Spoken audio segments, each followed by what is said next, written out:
Speakers, Anna Wilkins is the Executive Director of North County Land Trust, serving 16 communities in North Central Massachusetts. She has 18 years of experience protecting and stewarding conservation lands from municipal, single town, and small regional land trust perspectives.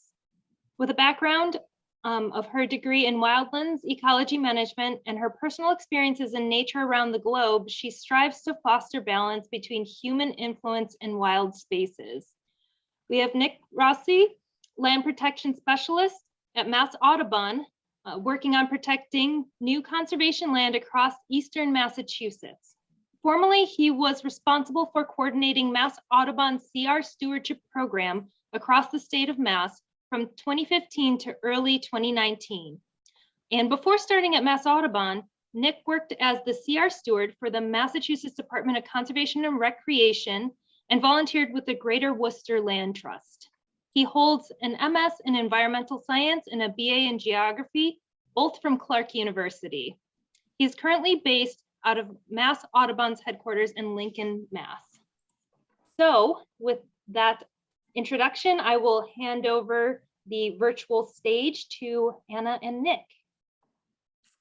Thanks so much, Lainey. Thanks, Lainey. Yeah, so Nick, start us off and I'll kick it off for us. Okay. There we go.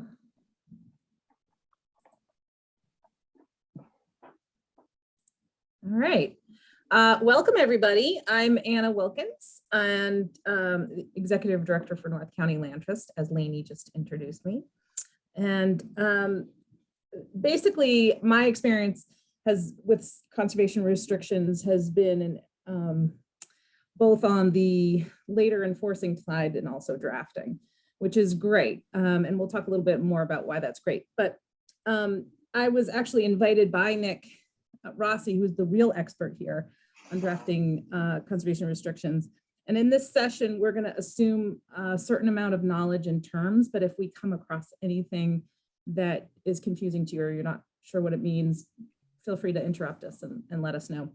And also, thanks for joining us on the last session of the first day of the conference. I know it's getting a little late for us early risers. So with that, next slide, Nick. Again, just to go over kind of what we're going to cover today.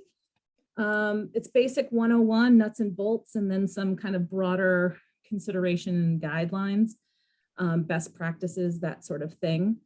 And we're going to give you some examples of what has gone well and maybe what has gone not so well with some of the older CRs that we've had the experience of dealing with. So with that, I'm going to say, take it away, Nick. Thanks, Anna. Okay, so let's start with CR basics and process. So I always like to start off these presentations by just reminding everyone what exactly a conservation restriction is, in case you're not already familiar. So it's a legally binding agreement that runs with the land. That's between a conservation entity, which could be a municipality or a private NGO or a state agency. So it's between a conservation entity and a landowner to extinguish the development rights on a property. And that's meant to last in perpetuity.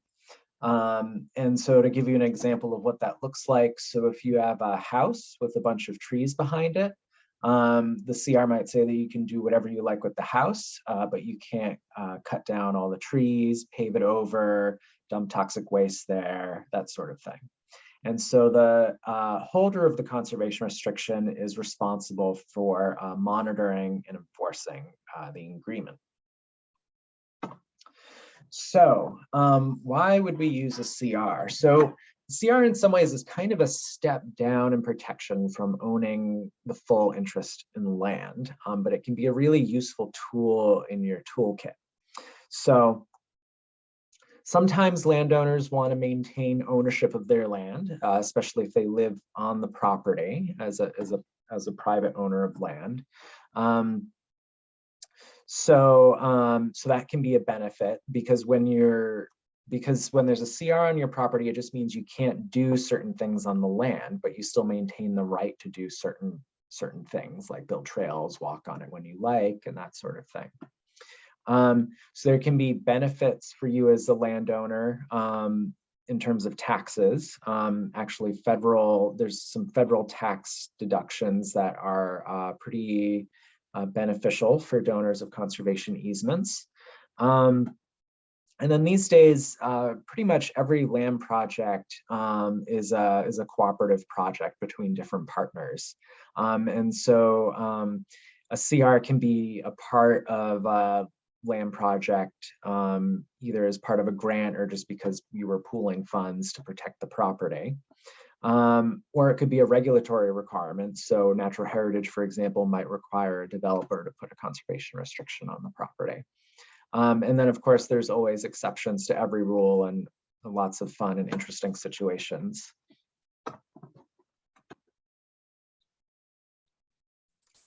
All right.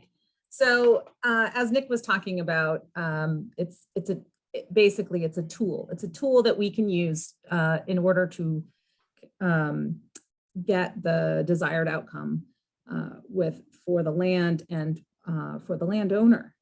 So is it the right tool though? Not always. And there are some real considerations as you think about whether it is the right tool in your quiver. So the pros, obviously, from the land trust side, there are a lot of considerations. You know, if there's some sort of special management of the property, that you're not going to take that on as a fee, as you would have to in a fee interest conservation deal. Also, you can avoid some liability sometimes. So this would mean, you know, maybe there's a dam on there or some other feature that the land trust might not want to take on. You could avoid some of that liability, keeping it in private ownership. And also some landowners come to, you know, it's a family land. They want to keep it in the family. They want to pass it down. They want it to still have their family name on it, and that's meaningful to them. So you can still have it be that way, but then not kind of prevent future generations from maybe making bad choices about maybe developing that land in the future. And also, while we're not tax experts, there are some tax benefits with the state tax credits for the state and at the state and federal level. Those can be tricky. So do have your client or landowner work with their tax advisor. Now, for the cons, you know, it's mostly about the perpetual care and enforcement of that easement over time. So really try to be careful as you construct your conservation restriction and kind of assess the land and the situation to see if your land trust is ready to take on the responsibility of defending that conservation restriction in perpetuity. All right, and then also that the landowner may be looking for more value out of the land, and the conservation restriction is never going to give them the full, you know, what a fee interest would give them. So, all right, that's kind of overview. Next slide.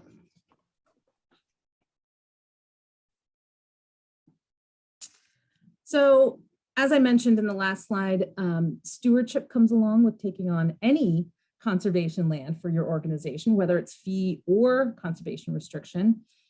With a conservation restriction, the baseline should be completed either right before or right after the deal, as soon as possible. I mean, best practices are before you close on it. I'd lie if I'd said that happens all the time, just but that's kind of what you're aiming for, and that's important for the longevity or for your organization to get that done as soon as possible. The monitoring, obviously, annual monitoring is best practices. For some, in some situations, it can be longer, but you want it to at least be regular and consistent. And then with the stewardship, you're always looking at violations and enforcement, which is always the tricky part of that. So we do, and baselines, I see there's a question in the chat, who creates the baselines? So baselines can be done through your organization if you have that expertise. There are also consultants that you can hire. And Nick, does Mass Audubon do baselines for folks? I couldn't remember if there's like a service. We used to, we don't at the Okay. moment. Yeah, okay. There are some private consultants out there though. Yes, there are private consultants, and certainly I can share that maybe to Lainey and to get that out to you guys. Okay, next slide. All right, so I created Mrs. B. She's a fictional character that you might recognize. She's a widow with grown kids, and she's reached out to our land trust to say, I have this land. I don't want to see it developed. What do I do? So just pretend that, you know, you're in the office and you get this call. What are you going to do? Next slide. So the first place, you know, of course, you're going to jump into action. You're going to help this lady out. You have to figure out what is she talking about? So she has 62 acres. There's a house and a barn, no active farming, contiguous with other conservation land. And she wants to get some compensation, but it's not the main impetus for thinking about this land. So with this internal assessment, you want to obviously see what it is in relationship to the values. Now, I made this map using Mass Mapper, which is the Mass GIS mapping site. It's through the state and it's free. And I encourage anybody who hasn't played around with it to check it out. So you can turn on the layers that I have on this one. The hatched marks are critical natural landscape from natural heritage. And then the solid green blob that's on there is core habitat. And then the kind of the translucent green are existing conservation lands. And then I also have wetlands and streams there too. And the parcel lines. So it has the parcel data for the entire state on that in Mass Mapper. So once you kind of get the conservation values, now when looking at this, you can see that the parcel itself doesn't have critical natural landscape or watershed or wetlands, a lot of wetlands or anything, but it is contiguous with existing state-owned land. So that is one of the first questions that I would ask myself is, I need to get to know Mrs. B enough to know if we're the best people to hold that conservation restriction, or if our neighbors at Fish and Wildlife might be interested and might be the better holders of that. Maybe if she's really into hunting, that might be a good marriage. If she's anti-hunting, that wouldn't be such a good marriage. So that's one level of the assessment.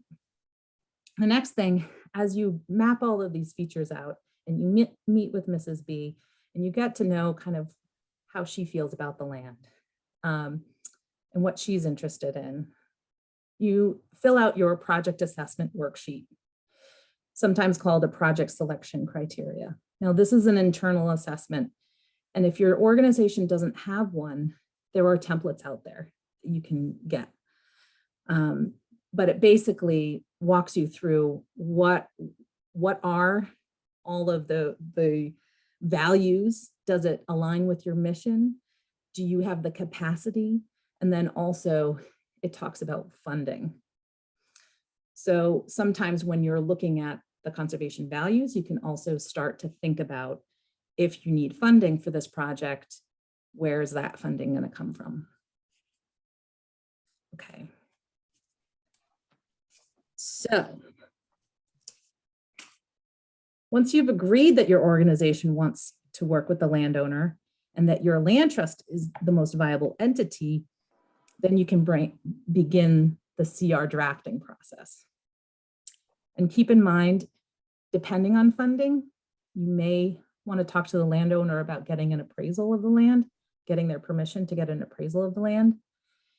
And if you do need to get an appraisal of the land, certain grants need certain types of appraisals. I'm going to just say that.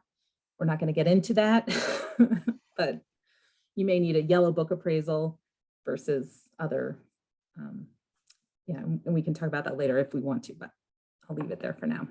Okay, Nick. Okay, so now you've decided that you're going to work with Mrs. B to protect her land. And so we need to start thinking about what's going to be in this conservation restriction. So the first thing that I always do is I meet with the landowner and I walk the land with them and just kind of talk about what their goals are, learn more about the land, its past uses, how it's used now, and listen very carefully to how they respond. A lot of times I will ask certain questions like, are there any structures on the property that I should know about? Sometimes there's an old shed or something that that they've forgotten about, but now that you mention it, it is actually right over there in the woods. And then also try to make sure that you explain clearly what a conservation restriction can and can't do.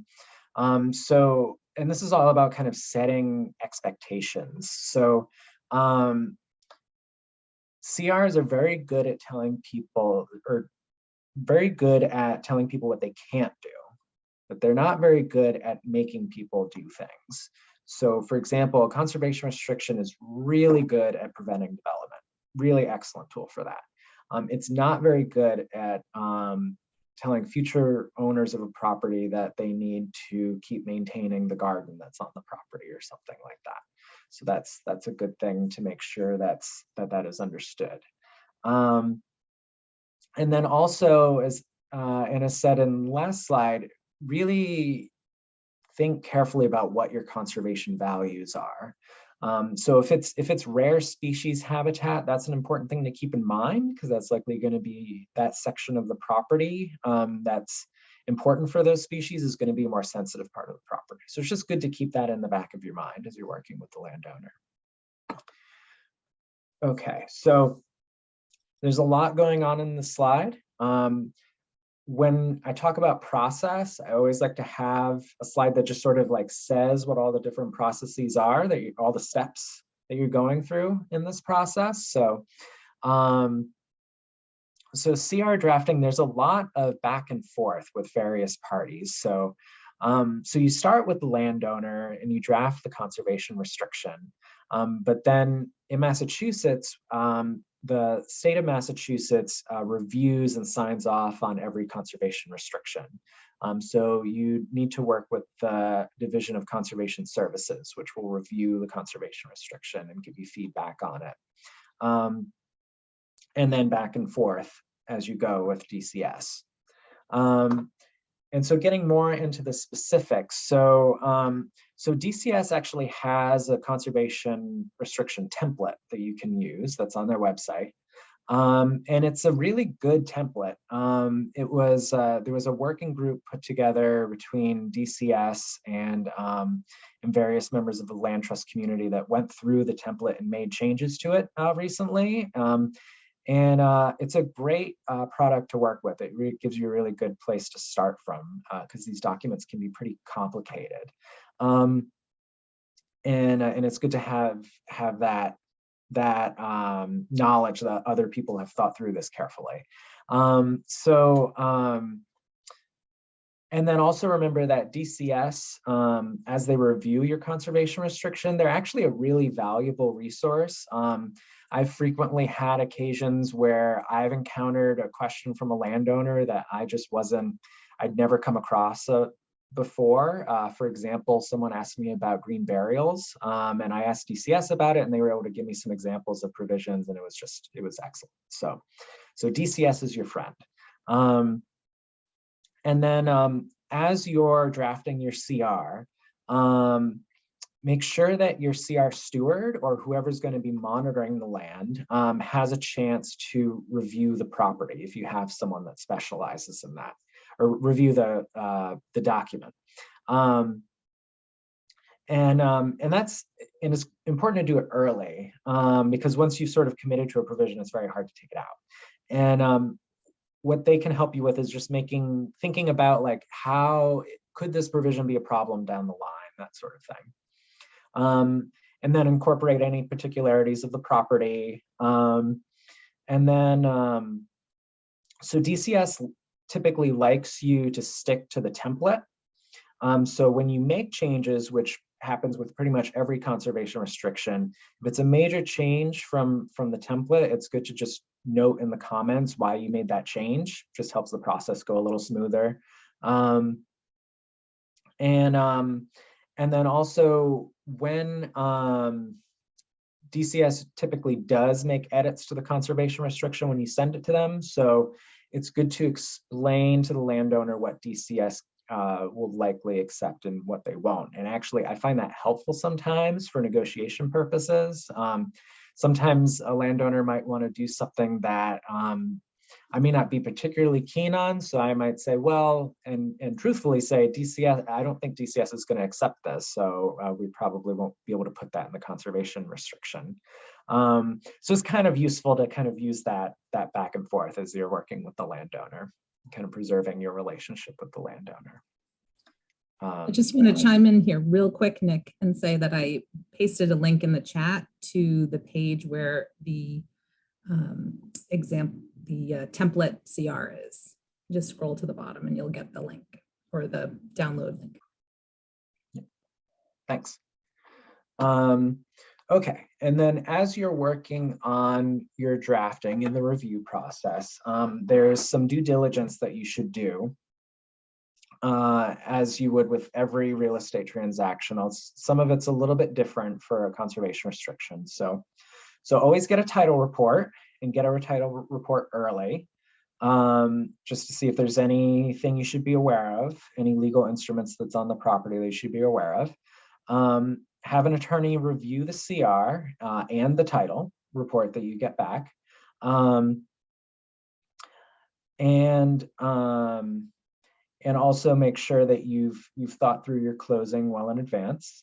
And then sometimes you need to get a survey. So every conservation restriction needs to have meets and bounds on it. And that's not just good practice, it's also something that DCS will want to see.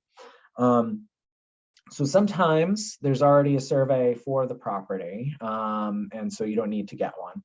But often you do create new lines when you make when you put a conservation restriction on the property. So you'll need to get that surveyed. And then rarely you might want to think about getting an environmental site assessment. So and bearing in mind that I am not an attorney, but just kind of saying generically. So Anna mentioned earlier that CR can help your organization avoid liability on a property. That's true, but if you start incorporating rights into a conservation restriction for your organization, so affirmative rights for your organization, like the right to do habitat management or something like that, you start to drift into being a manager of the property or what's called an operator. And that can kind of get you into a space that can be a little more concerning, especially if the property has some clear hazardous waste concerns. So definitely complicated stuff, really good question for an attorney, but if you do see hazardous waste on the property, that's just something that you should think about a little bit. And can I add in one thing? Yeah. Old farms have old farm dumps. And so that it doesn't necessarily have to be like oil barrels or whatever, but you know, you know, if you're walking around the property and you find an old farm drop, yes, exactly. You'll need to get that someone to take a look and say, yes, you know, it's all set, or you have some concerns. Yeah, and often you don't have to think about it too much in a CR, and that's a great point. But sometimes you do. And that's a great point. And apple orchards too, old apple orchards is also something to think about. Okay, so common things that can come up in your due diligence. So with title, if there's any mortgages on the property, you will need to have those mortgages subordinated to the conservation restriction. So subordination, so that basically means you want the conservation restriction to come first in the title. Because if the mortgage comes before the conservation restriction, then if the mortgage is foreclosed on, then that can put the conservation restriction in jeopardy. So, so subordination basically means we want to subordinate the mortgage to the CR, so the CR comes first. Lack of clear ownership, always a problem. If we don't know who owns the land, that can make things a little tricky. And then there's always, every once in a while, there's some interesting past agreements or easements that could run into conflict with the conservation restriction that you might need to release or do something with. Good question for your attorney. And then with the survey, sometimes surveys can reveal encroachments. So good to ask your surveyor if they found anything and check the boundary yourself as well. And as you're getting your survey done, think about where you might want to have concrete bounds or some more robust survey markers put down just to make your boundary easier to find in the future. Okay, and so once you've finished, once you've been through the drafting process and you've come to a final document, DCS will send you a authorization to get signatures. And so getting signatures from the land trust and the landowner, that's usually pretty easy. There is also a requirement that you need to have the select board or the city council approve the conservation restriction. So they also need to sign off on it. So often that's a fairly simple process. Sometimes it can be a little trickier depending on the town. And so what I like to do is, well, first of all, show up to the public meeting when they sign it. That's always important. But then I also like to come up with a little fact sheet for them that just kind of says why we're doing this and then what we're asking them to do, because we're not asking them to, they're not supposed to like pull apart the conservation restriction. They're just supposed to be verifying the public benefit. So it's good to just kind of remind them of that. It can be a tactical choice on whether you want to have the landowner join the public meeting. So I've worked with a landowner that is an attorney that works on conservation restrictions. He was great. He basically did all the talking, and it was a very smooth process. And it can be helpful to have the landowner too, because as a taxpayer in the town, it's got a little more, it can just kind of give you, I guess, a little bit of help politically. But then I've certainly worked with other landowners where it might not be as helpful to have them at the public meeting. So it's kind of a case-by-case situation. Okay, so once you've gotten your signatures, make sure you have your attorney update your title. Make sure you've got all of your closing statements and everything else taken care of on your full list of documents. Bring it to the registry and record it, and then you can celebrate, because it's probably been a long time coming. And that's the process.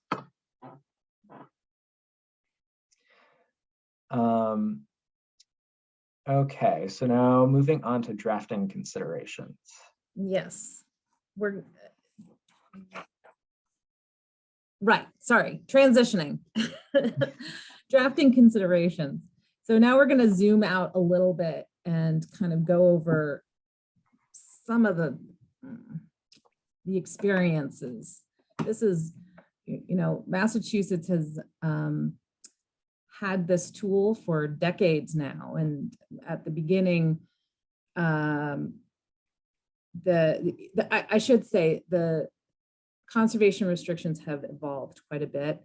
They're in, and using the template that the state provides is going to be really helpful. They've made it really easy to not forget some of the things that people in the past have sort of stumbled into.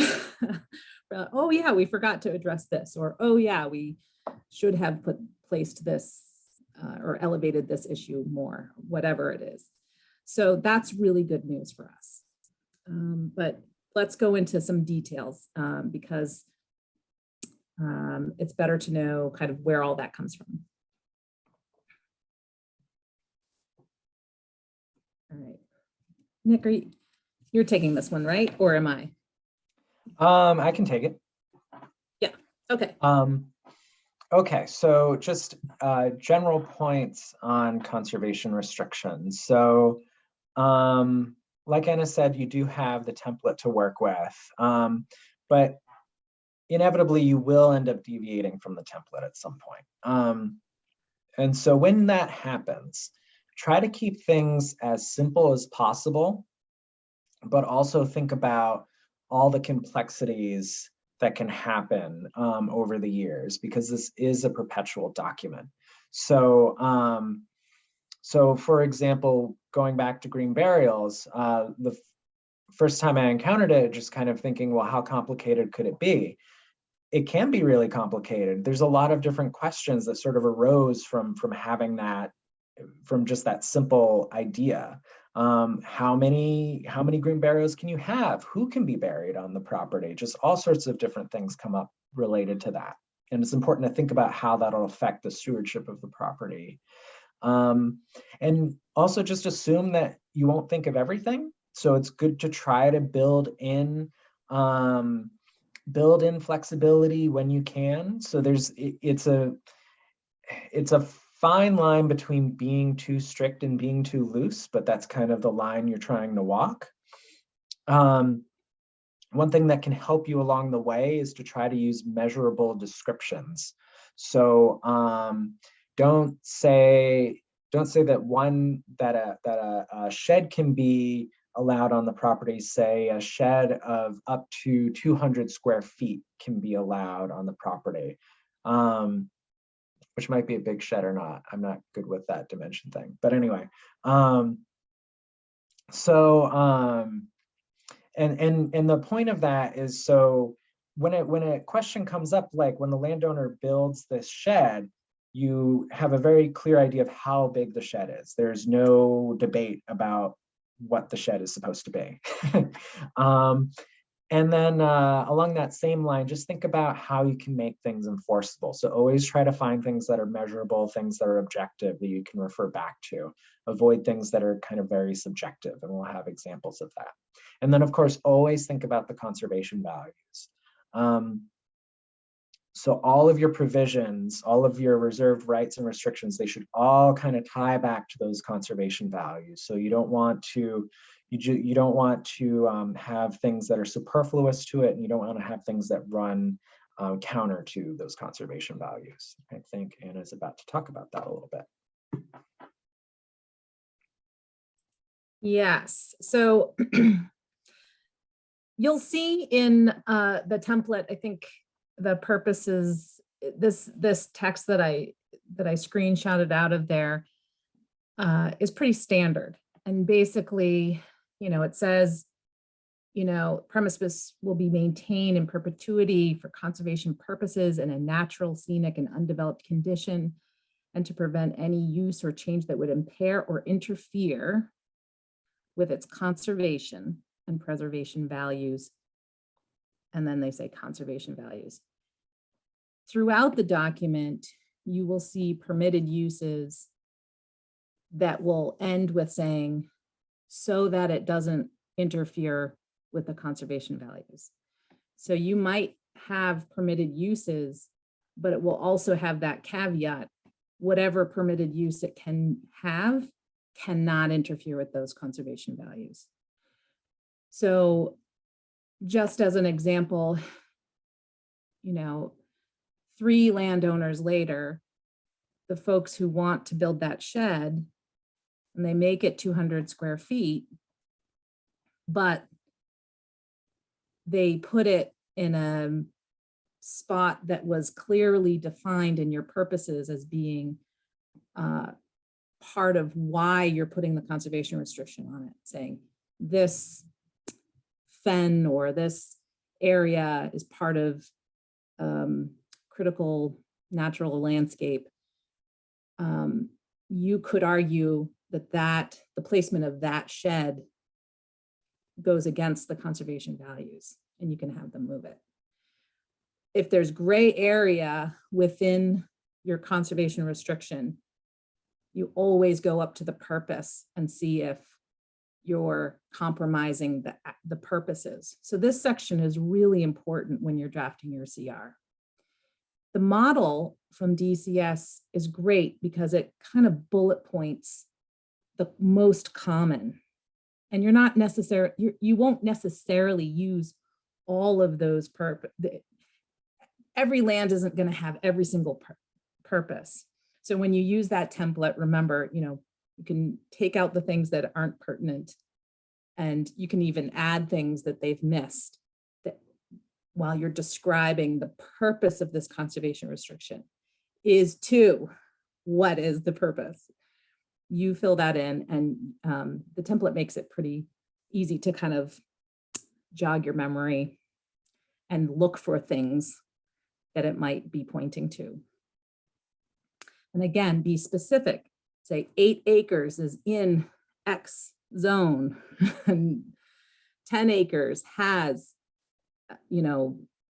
X whatever feature that you're trying to draw out. And say this area over here is remarkable, and we want to make sure that these old growth trees are never cut, things like that that's going to be in those purposes up on at the top. So yeah, so use data again. Do the one click. There's like a animation. So, and again, that's just for emphasis. I used the emphasis animation. So, and that's about as skillful as I get with PowerPoint. So sorry about that, folks. But so again, pay attention to that conservation purposes section and make sure you know the land enough to be able to enter that into there. Okay. Next slide is yours, Nick. Okay, so that was an excellent animation. So I have these 2 paragraphs up here for 2 different reasons. So the next few slides are gonna be examples of different CR provisions and concepts. So I have these up to, first of all, make a distinction between maintenance and activities where you're making a change on the property. So generally speaking, maintenance should be differentiated for when you're making a big change. So, and by that I mean, if someone's maintaining something on the property, they shouldn't need your permission to do that. so in various points in a conservation restriction, it'll say with prior written approval of grantee.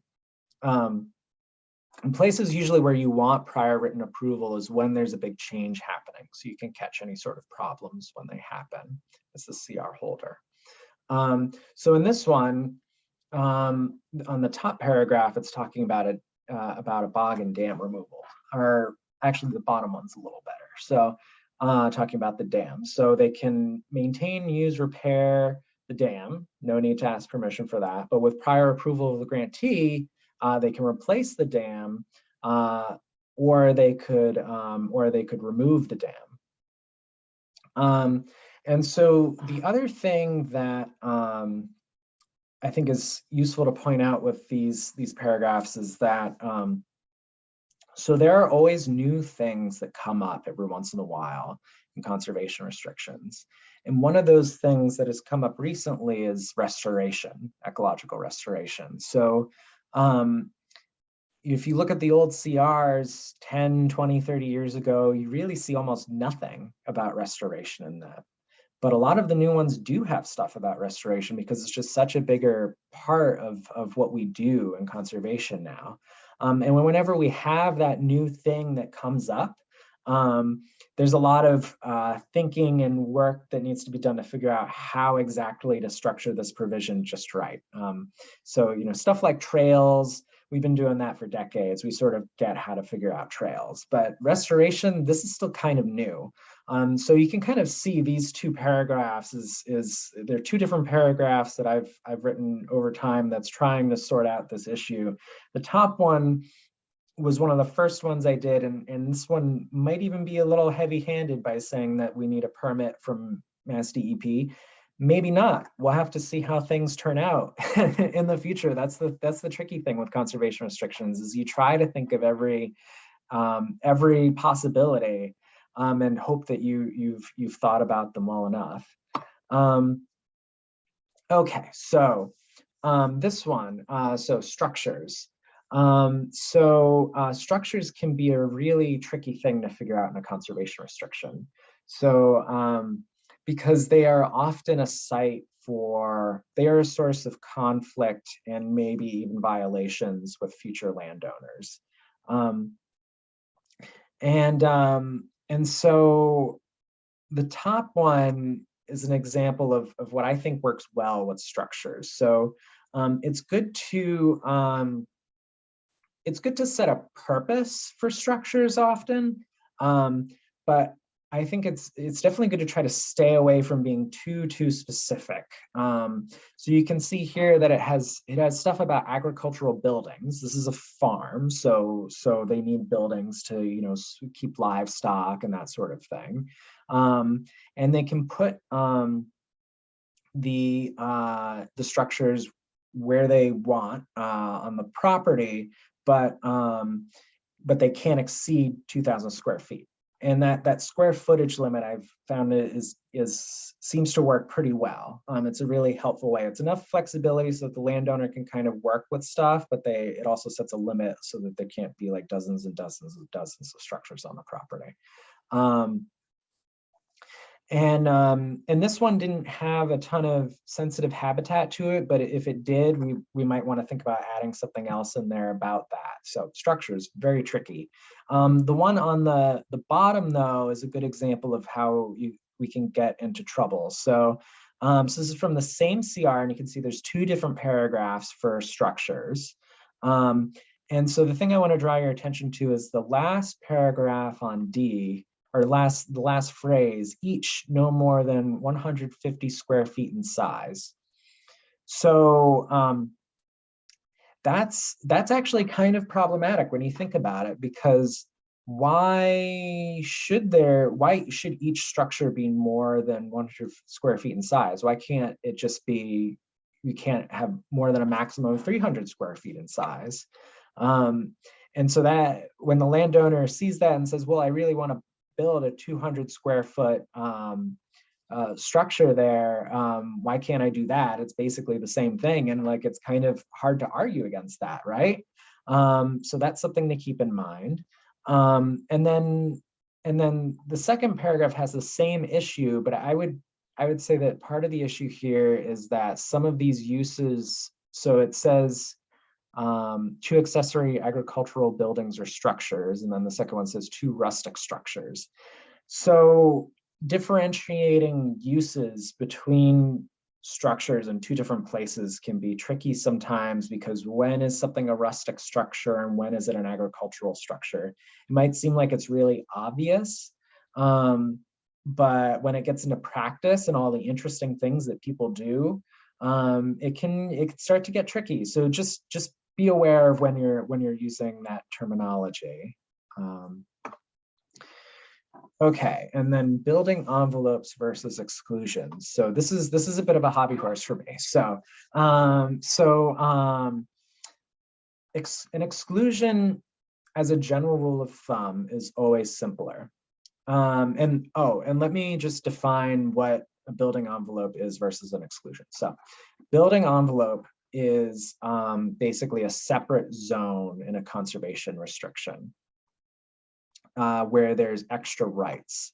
So it could be, so if we're using this CR as an example, this might be an envelope instead of an exclusion, the green area.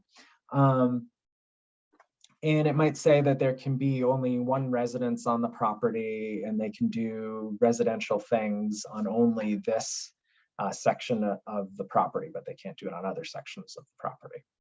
An exclusion just means it's the same, basically the same owner, could even be the same taxable lot, but it's not part of the conservation restriction. So there's no restrictions on this zone and the property. And so I would say, if you're in a situation where you might want to, when you're thinking about doing a building envelope, I think really ask yourself whether or not it's needed.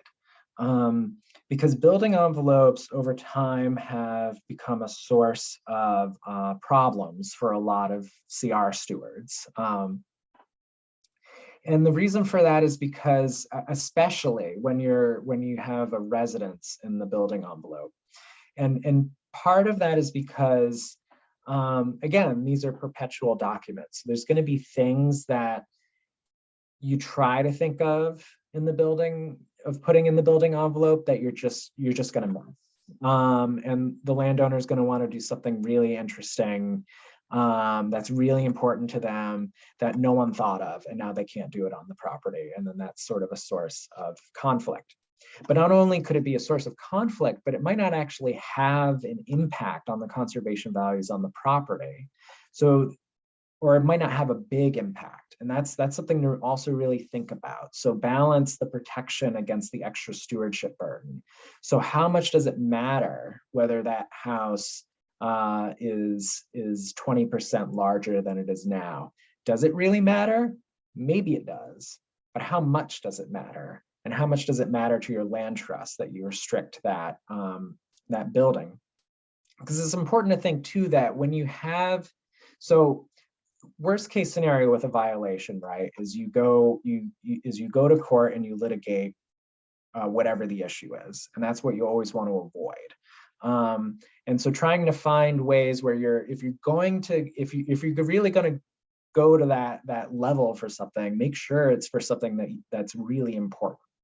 So again, just think really carefully about when you're going to do a building envelope. I'm not saying never do it, but it's something that you should approach with a bit of wariness.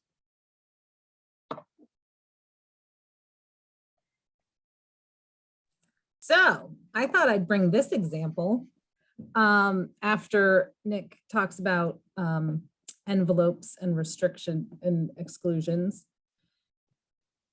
This is an example of a conservation restriction that was trying to do too much.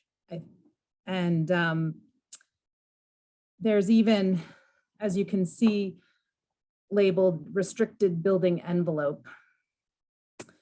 So, right, and then you can see there's these bars that's radiating out from the restricted envelope. There's 4 of them. Those are view shed easements where there are certain permitted activities just within those view easements. There's also existing structures and a trail easement on the back side of the property. All of these things that you're seeing here need to be monitored and enforced by the land trust. So if you do one click, I'll show you. Here's one of the clauses that talks about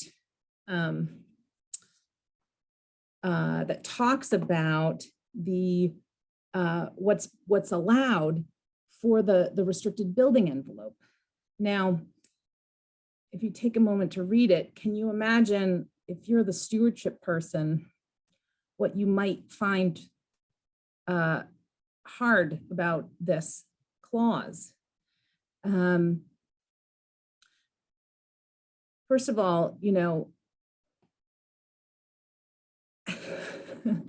the system, so all of these allowed utilities, including a septic system and leaching area, those can be very disturbing to the land. There's also this clause at the end saying shall be designed to minimize the amount of clearing necessary.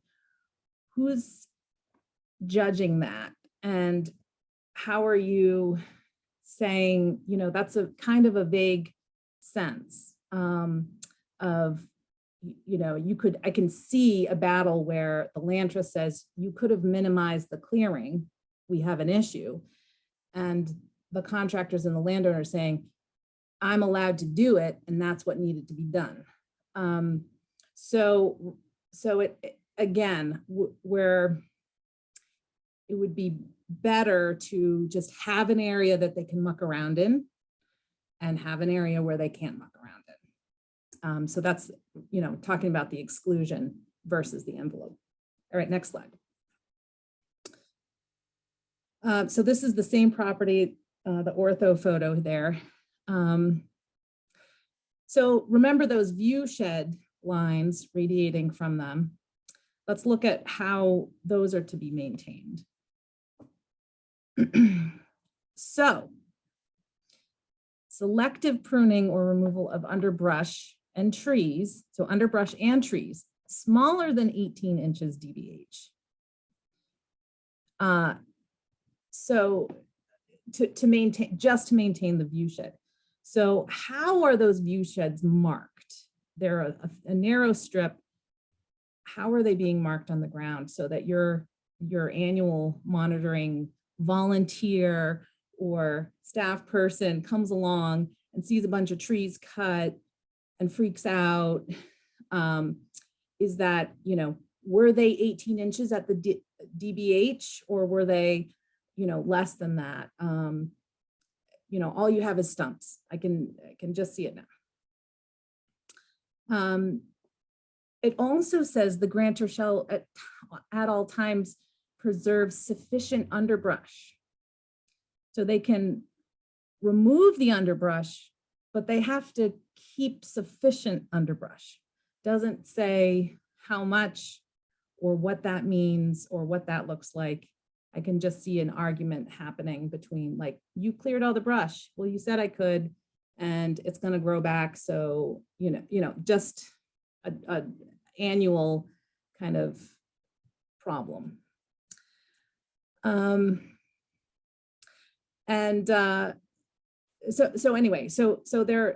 this is another example of trying to do too much and trying to say, as Nick said at the beginning, instead of saying this is what you can't do, this is what you should do, or what, you know, trying to get at that nut. You can clear some stuff, but don't do it too much, but do it a little bit, but it's okay. But, you know, try to avoid all those situations. Okay. End rant.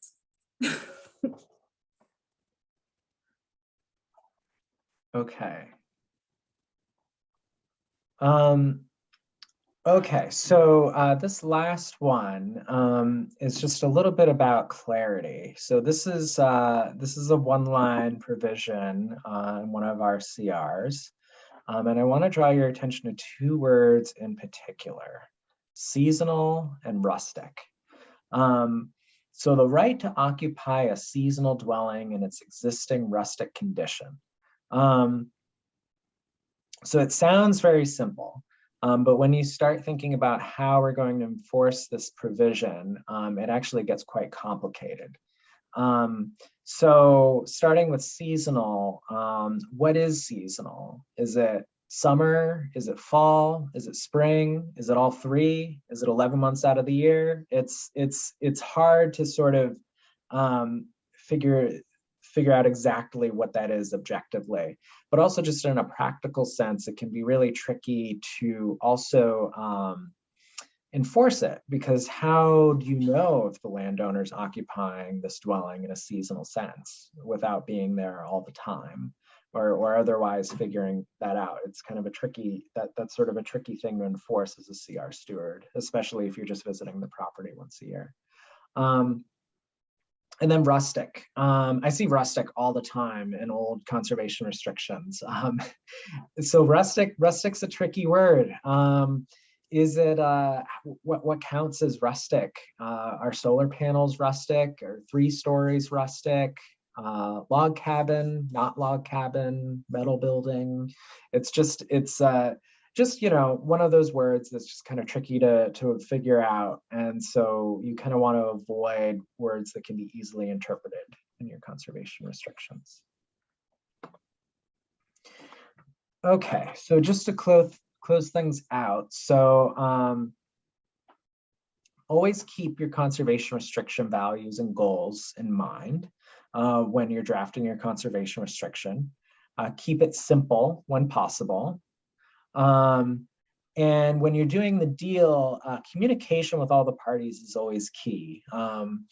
Between DCS and the landowner, maybe even another partner that you're working with, there might be a lot of eyes on the conservation restriction, so good to make sure everyone's well acquainted with the process. And then, of course, coordinate with your stewardship staff or whoever's doing your stewardship, so you're getting both sides of the coin. And that's it. Yeah, so now we can open it up. It's a small group. If people want to turn on their videos and we can have a conversation, I'm sure there are things that we could all learn from each other as well.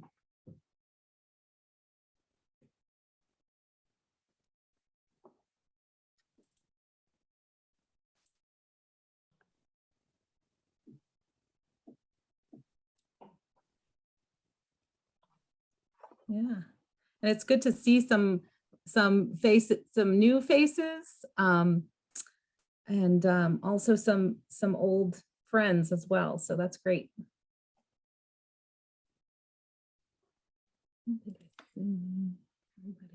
All right, any questions in the chat, or unmute yourself, raise your hand. All right. Jessica.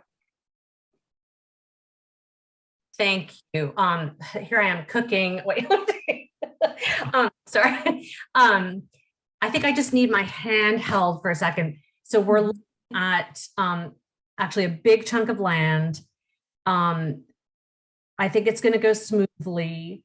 But what I'm nervous about is within this giant property, there is a Christmas tree farmer, and his contract is being, of course, updated. And we have known him for a while, but it's running with the property. So in the minute we get that land, knock on wood, I am slapping a CR on it immediately. And it's just exactly that kind of, you know, I've been in really good talks with him personally. We are on the same page. I know what he wants. He knows what I don't want. And I think it would just be helpful to discuss, not necessarily, you know, my issue that I'm just nervous about he's got a long-standing contract with these people. But I think it would be helpful to discuss when you do conservation restrictions that are on private properties versus, you know, buying a parcel of land and then handing over, like like BTA Bolt, which is where I am in Boxford, we'll do a lot of things like we've bought 30 acres. We'll have Essex County Greenbelt hold the CR.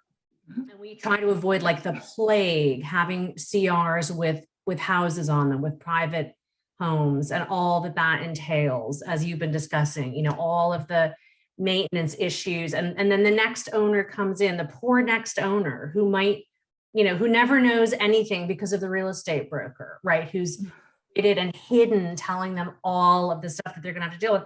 They just want to dump their leaves over in that back corner and they can't. Anyway, just airing out my worries about this contract. Is that unusual? Yeah. Nick, you have thoughts? I have thoughts too. So you go first. Yeah, well, I would say I haven't encountered that situation before. I guess my initial thought is, you know, we sort of have encountered that situation in its own way. So, I mean, we have conservation restrictions where another party has a lease on the property. Is that basically what you're talking about? It is, yeah. Yeah. So, I mean, you can always write in the right to have, you know, keep it as a Christmas tree farm. What you could do is have the right eventually extinguish, like have a sunset on it. So that could be a happy, like sort of a happy medium of if you don't want the lease to continue, and the landowner is okay with that. And that we are going to be the landowner and put, you know, so I'm confident, like, I feel like, you know, we have as much control as you possibly have. You know, I think it'll all work out, but I've never, or the land trust, you know, it's an interesting situation to have this kind of long standing, it's like a town tradition. He's this man everybody knows. I don't think we've ever had a kind of lease, particularly like this, where you have to respect the fact that the guy's trying to grow Christmas trees. So you can't give him a 5-year lease. You know, you got to respect, like, the trees only grow. So he's asking for, we're looking at like 2037, you know, this kind of stuff. Anyway, thank you for letting me air out my nervous. No problem. Go ahead. No, I would say so I would look at licensing rather than leasing. So there's a legal difference between the two. So and there are many templates of agricultural license agreements with land trusts, and basically that's okay. You can even have an area, an envelope of agricultural use on that property. And within that, you can have a license agreement with a farmer that becomes like an operator or co-manager, I should say, of the land with you. And that's actually helpful in other instances where you're a land trust that has maybe old hay fields or hay fields that you want hayed to have, or agricultural farmland. Farmers don't want to invest their money unless they're going to have a longer term agreement, because that's a lot of work for them, and that's a lot of time and energy and money that they're going to put into that. So that is very common amongst land trusts across the state. So you'll probably, if you just ask, you'll probably get a lot of good templates. Okay. Thank you. Mm-hmm. So I actually had a couple questions as well. One is a bit of a, I don't know, maybe it's a bit of a doozy. I'm just going to ask it. Eminent domain with conservation restrictions. How might that work if you were ever to in the future encounter some sort of eminent domain they want to put a line through, or something like that?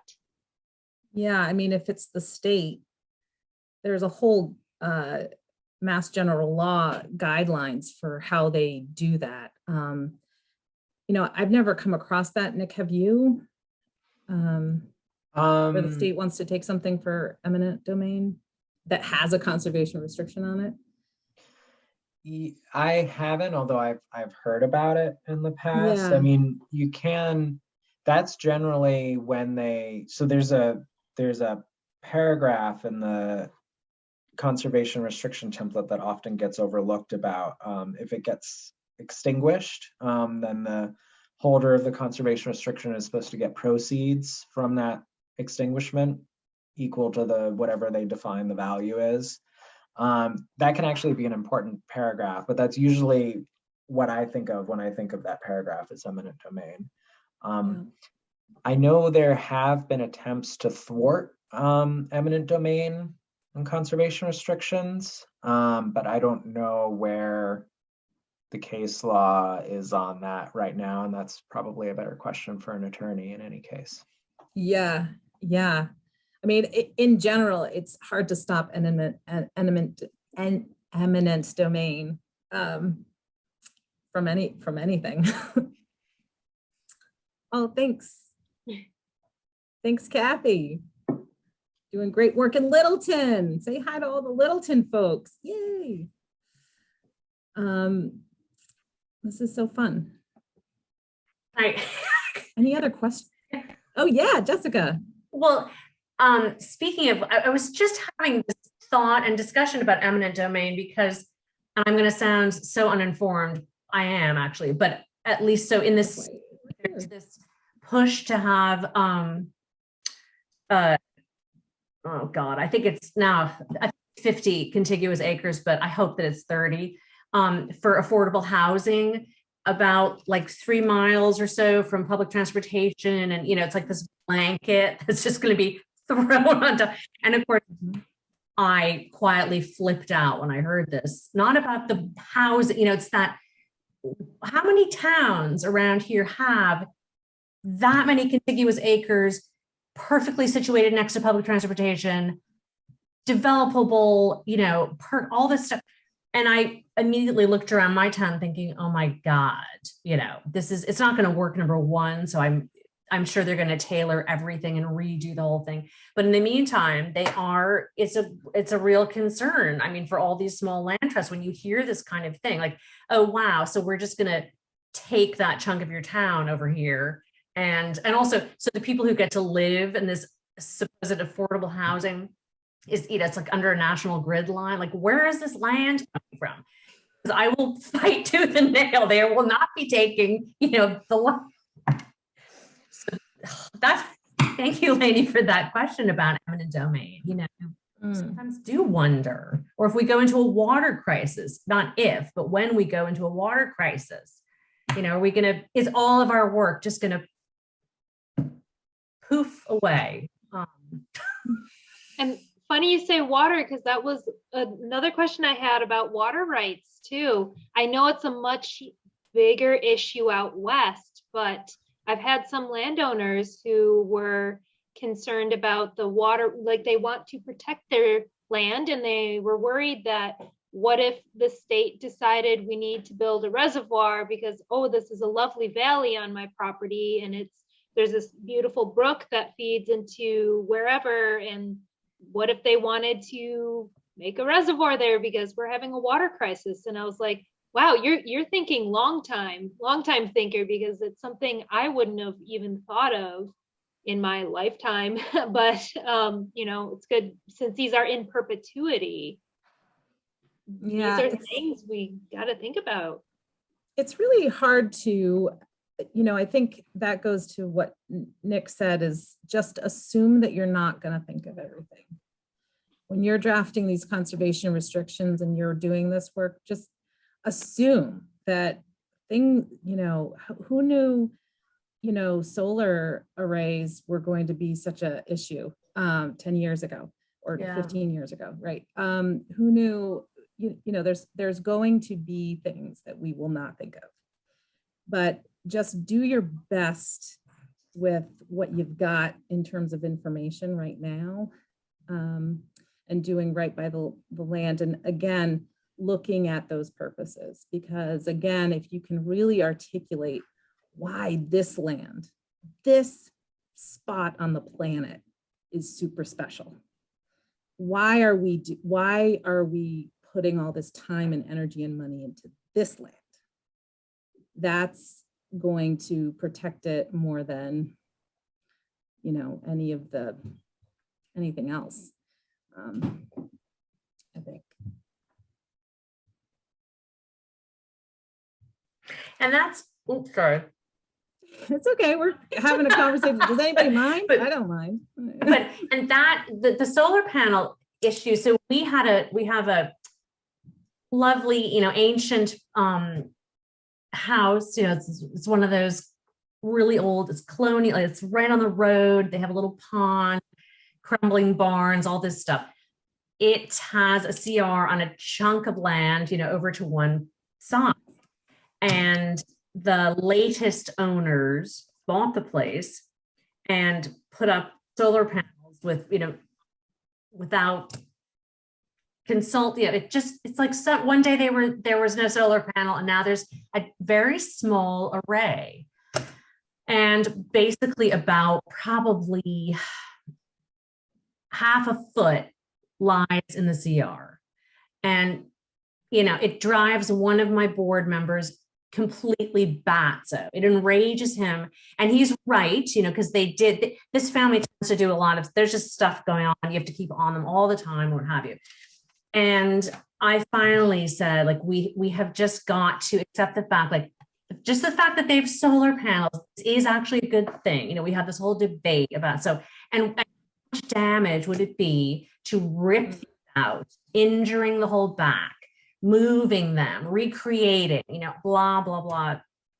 But it is, I mean, I do think we're all going to be watching these big shifts occurring as people, you know, are trying to green up, like, let's cut down, you know, all these trees, which is what's happening. Like 84 trees in my town are being cut down because National Grid has to put up an extra wire, because we have two streets who are actually trying to buy EVs and plug them in, and now they're having brownouts, so they can't supply. So then you have National Grid coming, chopping the trees, put these more hideous wires up so that, you know, everyone's interconnected, and the EV. So it's like, you just have to balance, you know, the good, the bad, and the ugly, I guess. The solar panel thing, you know, taking chunks of land and putting these things on them. So I'm really thinking about the renewable thing when we are thinking about CRs or taking on properties, because there's a lot to consider. So I think we're running out of time, but I think we can we're running out of answer. time. There's one last question in the chat, which we should just do you see that, Nick? We should just mention. Do you want me to take that one? Yes, I do. Yeah, okay. So yes, you can amend conservation restrictions. It is a little tricky. It's generally speaking, at least for Mass Audubon, we try to avoid ever amending a conservation restriction, because our philosophy is that it erodes that whole concept of perpetuity. So if you can just keep amending the thing, then it doesn't make it as firm of a document. But there's a process for amending conservation restrictions in certain circumstances.